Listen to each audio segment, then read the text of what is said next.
Hello, how you doing, girl? Thank you so much for clicking on this video. It means a lot to me.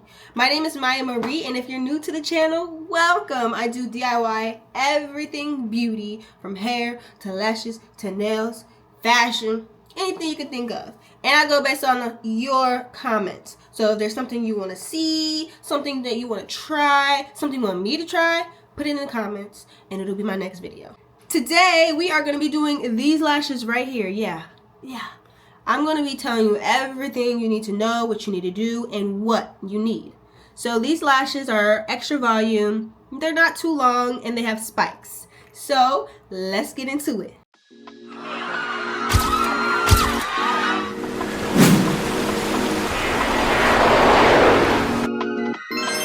Wow.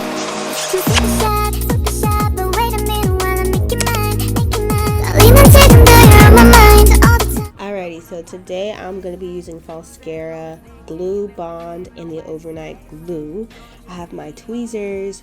You can get any pair off of Amazon. I use the ones that come in the Falscara pack, which you see right here, and I have some more that are smaller. The smaller tweezers are used to get in the corners of your eyes and hard to reach places. So this first pack of lashes is for my base layer. And I got these all on Amazon, description box below. This is for my girlies who love volume. I'm going to be using this pack to stack to make them look like they have more volume. And then this pack is what I'm using for my spikes specifically. So here's a lash map for a cat eye look. It's very important that you go according to your eye shape. So if you have a round eye, if you have an almond eye, also it's important to know what type of curl you want. Do you want really curly? Does your eye suit a curly lash like a D curl, or not so curly like C, double C? I always start my lashes on the outside, and I do not put my lash cluster right on the edge of my eye, right where that first lash starts. I do not do that because it's more likely going to be droopy if you do that. So give it a little bit of space, maybe like 3 lashes over from where your eye ends, and put the cluster on there. In the lash map, you saw that I went 13-14. I didn't start off with my longest length because, again, you don't want that droopy look. So starting off with a lash that's slightly shorter is going to help with that. Where do you place your lashes? You don't place them on the waterline, you don't place them on the actual lash, but that lash line, like right in between the waterline and where your lashes start, right there. And I try to make it clear right here in this clip. And here's a tip, because I realized I've been doing my lashes for so long, and I just realized that this is really important. So when you're placing your lashes on that lash line, make sure that all of the clusters are placed on the same exact lash line.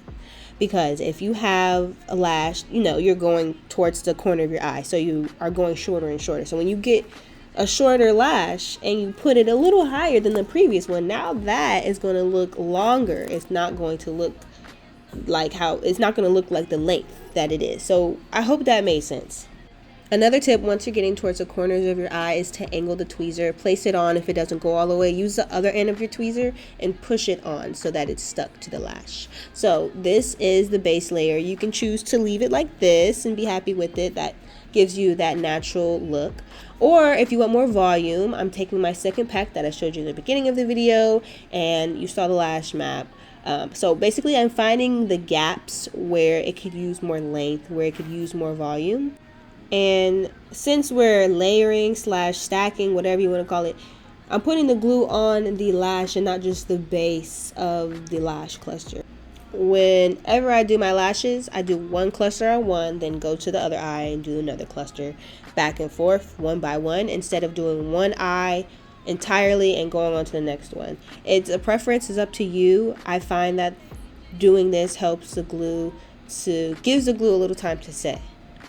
And as you can see, I'm checking every single time I put one cluster on, because I want to make sure that it is going the way, the shape, the style that I want it to. Making sure that it is consistent with the cat eye, especially when layering. I find that it's not until I start layering where I lose that cat eye effect. So I just take my time with each lash cluster. And also, if you feel any discomfort, address it, take the lash off, start over, because it's just going to be more and more uncomfortable. Now for the spikes. The spikes are my favorite part. So I use that lash map. I only use 3 because these are pretty thick, honestly. They're not my favorite. And I like using my own spikes that I make from a cluster, and I can make a video on that. Those are cuter, but I decided to use these. These are cute too. So I did the same thing that I did with layering. You put the glue basically on the entire spike, not the top, and then you just place that on top, and making sure I do that where I feel like it needs to be, where there might be a little gap, where, I don't know, it just would be cute to have a spike gap. So one on the end, the middle, and the corner. There are times, especially when you are layering, where glue gets stuck on the tweezer, then your lash gets stuck on the tweezer, and it's really frustrating. So if that happens, you can get some alcohol, wipe the tweezer off, or you could use makeup. So loose powder actually works. And no, it's not going to make your lash white, but if it does, you just put mascara on top of the lash. The last 2 steps are applying your overnighter glue. This glue makes them last longer, and then your seal, and that's it. Just lightly brush your lashes and you're done. If you have any questions or found anything confusing, put them in the comments below. If you want me to do a different style, technique, let me know. I'll try it out for you, give you a tutorial. I'll see you next week. I hope you enjoy. Bye.